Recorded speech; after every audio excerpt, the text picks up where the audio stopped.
Ai, mosca, quin càstig més gran és l'avarícia. Truca, que s'ha mirat. Qui ho? El senyor Corvino. Corvino. Ai! Cèlia. Ràpid al llit. Cèlia. Pensava que encara no la coneixia.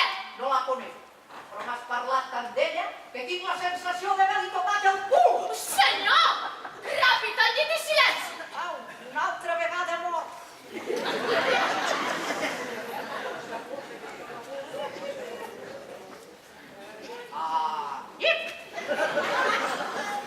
Senyor Corvino, l'home més esperat d'aquesta casa.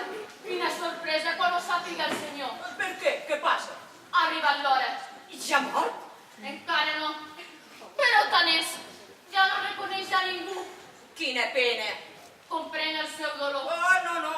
És que jo li havia portat unes perles. Bé, potser encara de tant en tant mormola el seu nom. Corvino. Corvino. Corvino! Què diu? Què diu? Corvino! Sóc jo? El senyor Atansis. El senyor Corvino li ha portat unes perles. Són de 24 quilats. Sí!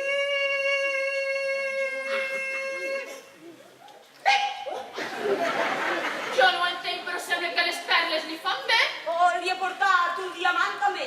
Posi-la a l'altra mà. El tacte és l'única cosa que li queda.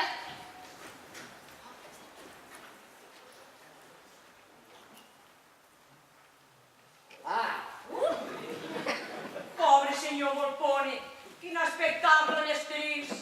Senyora de Corvino. Que coneix la meva dona? No, però he sentit parlar tant de la seva bellesa. Qui s'atreveix a parlar de la bellesa de la meva Cèlia? Senyora, tota Venècia l'admira i li té enveja. Oh, però si només la coneixen els més íntims, la meva dona no surt mai de casa. Potser el seu veí la pot veure. Aquell corfatxo, si no és capaç ni de veure's el seu nas. O potser el seu fill, el capità Bonario. Canalles, els he vist sortir d'aquí, que han vingut a parlar de la meva dona, No, senyor, han vingut per l'herència. Com que per l'herència? Sí, li dic amb tota confiança, perquè confio servir-lo a vostè quan el meu senyor mori. L'avar Corbacho no ha parat de portar regals aquests dies, igual que l'advocat Voltore i molts d'altres. Oh, però ha atestat o no ha atestat? Sí, però he jurat no mostrar el testament fins després de la seva mort. Però avui mateix, aprofitant que el meu senyor només feia que dir «Senyor Corvino, senyor Corvino», he pres paper i ploma i li he preguntat a qui volia fer hereu i m'ha respost «Corvino». Corvino! Qui? Corvino! Estimat José! Ja ho veu, no cal que es preocupi gens. Cèlia! Com sap el nom de la meva dona? Si l'acaba de dir vostè fa un moment. Sí, però que no m'has dit que no se'n reia. I sei com en somnis, sense entendre. Miri com es fa. Senyor, què esperes per rebentar? Ho veu, senyor Corvino? Digui-li alguna cosa a vostè també, va. Vell sac de vicis. Com es nota que t'han perdut les dones? Excel·lent, senyor. Segur que no se'n reia? O sembla que somriu? Igual creu que li parle de la seva Cèlia. Quan et moriràs i em deixaràs la teva fortuna que tant necessito. Molt bé, senyor. El teu nas és una claveguera. I la teua boca, un fastigós pou de merda. Podríem tapar-li, no creu? Com? Podríem ofegar-lo amb un coixí. Bé, tu fes el que vulguis. Jo hauria de marxar. Per què tants escrúpols? Mosca, podria recuperar les meves perles i el diamant? Per què es preocupa per això, senyor? Jo ho guardaré tot, ja que tot ha de ser per vostè. Ai, Mosca, ets molt lleial. Ho compartiré tot amb tu. Tot no, senyor. Com? No valdrà pas compartir la seva misteriosa esposa? Serà millor que marxi. Ja ha marxat, senyor. Mosca, avui has superat totes les teves actuacions. Un altre, Prou! No vull rebre ningú més.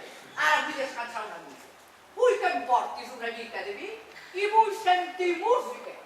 Ta-ta-ta-tam, ta-ta-ta-tam, ta-ta-ta-tam, ta-ta-ta-tam, ta-ta-ta-tam. A veure el botí d'avui. Un collar de perles, un diamant, monedes d'or, una safata d'argent. Oh, bravo, quin negoci! Qui hi ha, Mosca? És doña Lupe, que torna a reclamar la paraula que li vau donar de casament. Que se l'emporti el diable. Aquesta, es va quedar viuda 4 cops. I ara, vol ser la nova viuda, també. La llop. Vol espatllar la guineu. Però ja veurem què ho fa primer. Digue-li que vingui més tard. Mosca, vine una mica. Senyor, quin dia!